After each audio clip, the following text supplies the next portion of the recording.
filimka waxa uu ku bilaabanayaa Deepika oo la nool ninkeeda iyo labadeeda caruur kadib markay Hindiya uga soo guureen wadanka Norway si ay halkaasi uga bilaabaan nolol cusub. Dowladda Norway waxay leedahay sharci adag oo ilaalinaya caruurta, waxaana jira hay'ad rasmi ah oo loo yaqaano Hay'adda Daryeelka Caruurta, taasi oo si dhow ula socota caruurta qoysaska gaar ahaan kuwa ajaanibta ah. Muddo 4 bilood ah, Matilda iyo Zoya oo ah laba shaqaale oo ka tirsan Hay'adda Daryeelka Caruurta ayaa si joogto ah u soo booqan jiray guriga Deepika iyo ninkeeda, waxayna diiwaangelin jireen dhaqdhaqaaq kasta oo ka dhacaya guriga dhexdiisa iyo sida ilmaha loola dhaqmo. Inkastoo Deepika ay ka daashay booqashada badan ee shaqaalaha hay'adda, haddana waxay u muujin jirtay dulqaad si aysan shaqaalahan mustaqbalka ugu noqon caqabad ku noolaashahooda wadanka Norway iyo sidoo kale qaadashada sharciga dalkaasi. Maalintii xigtay, Matilda iyo Zoya waxay la yimaadeen maamulahooda si ay u ogaadaan sababta Riduda oo ah ninka Deepika uusan wax shaqo ah uga qaban guriga, iyo sidoo kale sababta xaaskiisa uusan uga caawinin howlaha guriga. Ninkeeda ayaa ku jawaabay, "Aniga waxaan u soo shaqeeyaa iyaga, xaaskaygana waxay xanaanaysaa oo daryeeshaa caruurteena." Markay weydiiyeen haddii xaaskiisa ay sidaasi ku qanacsan tahayna, waxa uu ku jawaabay, "Ma hubo." Isaga oo indhaha ku gubaya xaaskiisa ayuu weydiiyey, "Miyaad iga dacwootay?" Iyada oo ka cabsanaysa ayay ugu jawaabtay, "May, aniga waxba uma sheegin."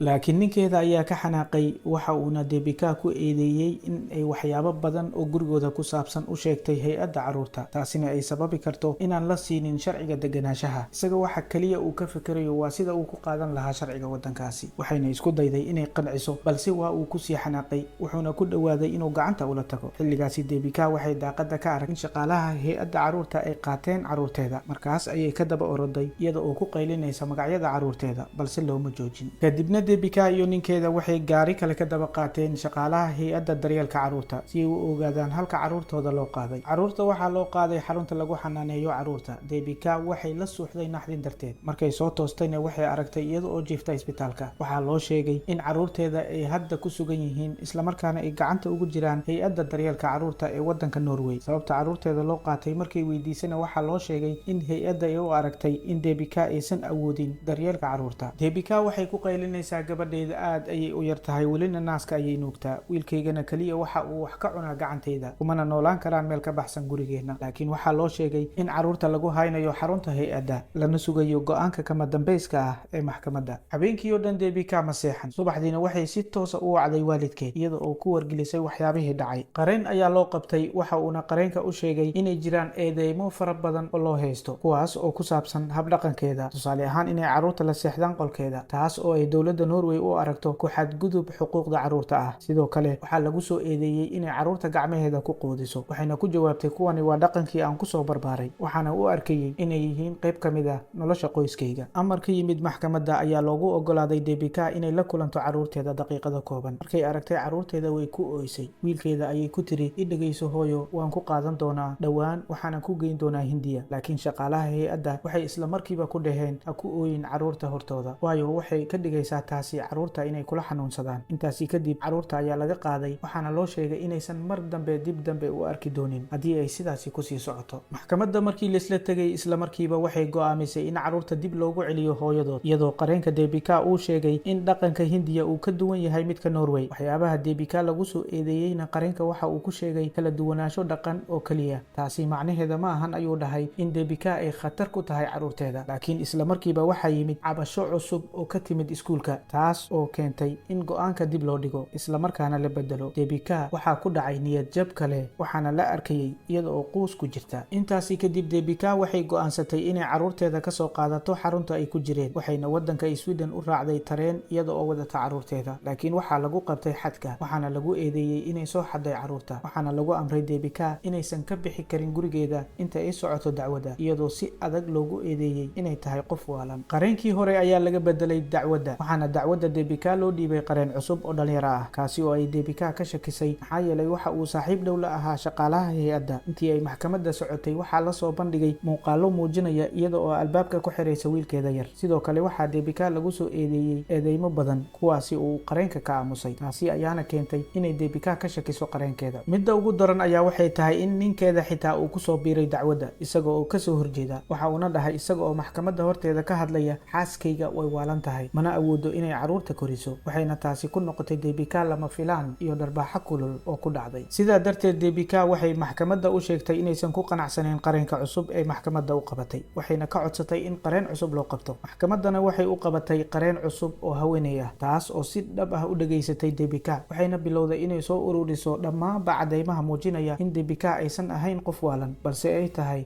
hooyo daryeel iyo jacayl u muujisa caruurteeda. Looyarada cusub ee Debika ayaa waxay soo bandhigtay warbixin caafimaad oo rasmi ah, taas oo muujinaysa in Debika ay caafimaad qabto jir ahaan iyo maskax ahaanba, isla markaana aysan jirin sabab sharci ah oo looga qaato caruurteeda. Intii ay maxkamadda socotay, waxay looyaradan ka hortimid eedeymaha culus ee loo soo jeediyey Debika, sida inay caruurta gacanta ku quudiso ama ay la seexato. Waxayna sharaxday in dhaqankaasi uu yahay qayb ka mid ah dhaqanka waddanka Hindiya, isla markaana aysan jirin wax dhibaato ah oo caruurta ka soo gaaraya. maalintii ugu dambeysay maxkamadda, kadib dood dheer, qareenka u doodayay dowladda Norway ayaa qirtay in caruurta ay u wanaagsan tahay inay la joogaan hooyadood. Ugu dambeyntiina garsooraha waxa uu amray in caruurta dib loogu celiyo hooyadood. Markii caruurta la keenay hoolka maxkamadda, gabadha yar inkastoo ay sanad ka maqneyd hooyadeed, haddana waxay si toos ah u aqoonsatay hooyadeed iyada oo kusoo carartay. Wiilkana sidoo kale waxa uu ku dhegay hooyadiis, taas oo muujisay xiriirka jacayl ee qotada dheer ee u dhexeeya qoyskan ee aan la jebin karin. Ugu dambeyntiina Debika waxay ku guuleysatay inay dib u hanato caruurteeda, halgan dheer oo waqti dheer qaatay kadib, iyadoo iska diiday inay magdhow lacageed qaadato. Dacwadeedana waxay sabab u noqotay in qoysas badan oo ku nool waddanka Norway ay dib u helaan caruurtooda. Qisadanna waa mid dhab ah oo ku saabsan gabar lagu magacaabo Shushmita Garika Bashka, hooyo Hindi ah oo halgantay oo aan marnaba ka tanaasulin dib u hanashada caruurteeda.